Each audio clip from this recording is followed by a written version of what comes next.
महाराष्ट्र का अगला सीएम कौन होगा, इसके लिए अभी थोड़ा और इंतजार करना पड़ सकता है, क्योंकि कल गृह मंत्री अमित शाह के साथ हुई महायुति की बैठक में कोई फैसला नहीं निकल पाया, जिसके बाद मुख्यमंत्री फेस के लिए कुछ दिन और इंतजार करना होगा। तो वहीं महाअघाड़ी चुनाव में करारी हार के बाद एक दूसरे पर हार का ठीकरा फोड़ रही है।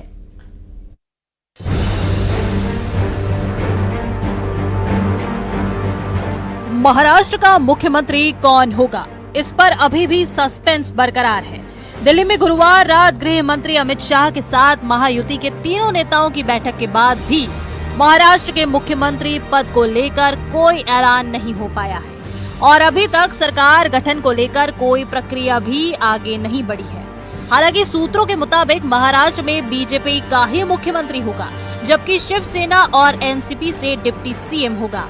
इसके साथ ही सूत्रों ने ये भी दावा किया है कि 2 दिसंबर को दिल्ली में एक बार फिर महायुति के नेताओं की बैठक होगी, जिसमें सरकार गठन पर आगे की चर्चा होगी और शपथ ग्रहण की तारीख फाइनल की जाएगी। सूत्रों के मुताबिक 5 दिसंबर को मुंबई के आजाद मैदान में शपथ ग्रहण समारोह हो सकता है, जिसमें सीएम और 2 डिप्टी सीएम के अलावा 18 मंत्रियों को शपथ दिलाई जाएगी। 10 मंत्री बीजेपी और 4 मंत्री शिवसेना और एनसीपी कोटे से होंगे। इस बीच मुंबई में आज होने वाली महायुति की बैठक रद्द हो गई है। सूत्रों का दावा है कि पहले बीजेपी विधायक दल की बैठक होगी और उसमें विधायक दल के नेता को चुना जाएगा। उसके बाद महायुति की संयुक्त बैठक होगी।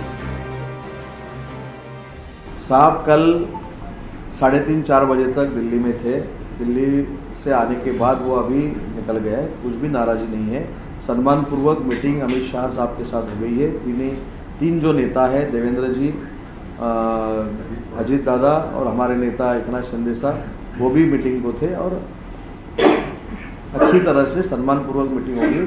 कोई भी नाराजी एकनाथ शिंदे साहब के तरफ से नहीं है। आपने अपनी बात रखी है और इसके ऊपर हमें ऐसा लगता है 1 या 2 दिन में महायुति के जो एनडीए के जो वरिष्ठ नेता है माननीय अमित शाह साहब या जेपी नड्डा साहब, उनकी तरफ से इसके ऊपर सॉल्यूशन जल्दी ही निकलेगा। उधर महाराष्ट्र विधानसभा चुनाव में मिली करारी शिकस्त के बाद महाविकास अघाड़ी में भी बैठकों का दौर जारी है, तो दूसरी तरफ चुनावी नतीजों से एमवीए में दरार पड़ती दिखाई दे रही है। उद्धव गुट के नेता अंबादास दानवे ने हार का ठीकरा सीधे कांग्रेस पर फोड़ दिया है और कांग्रेस के अति आत्मविश्वास को हार की वजह बताया। उद्धव ठाकरे साहब का चेहरा घोषित हुआ होता तो उनके द्वारा कोरोना काल के संकट समय में किए गए काम लोगों ने देखे हैं और बहुत सारी चीजें हैं, लेकिन अब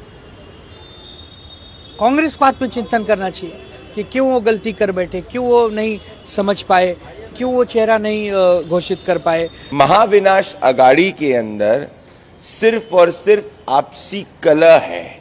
चुनाव के बाद ये गठबंधन टूट चुका है। ये राहुल गांधी की अपरिपक्वता दर्शाता है, जो 80 चुनाव में हार के बाद प्रिसाइसली 88 में वापस से हारे हैं। और महाराष्ट्र विधानसभा चुनाव के बाद भी महाराष्ट्र की राजनीति में थ्रिलर जारी है। महायुति बहुमत हासिल करने के बाद भी अभी तक सरकार का गठन नहीं कर पाई है, तो महाअघाड़ी में चुनाव में करारी हार के बाद दरार पड़ती नजर आ रही है। Bureau report, news 18।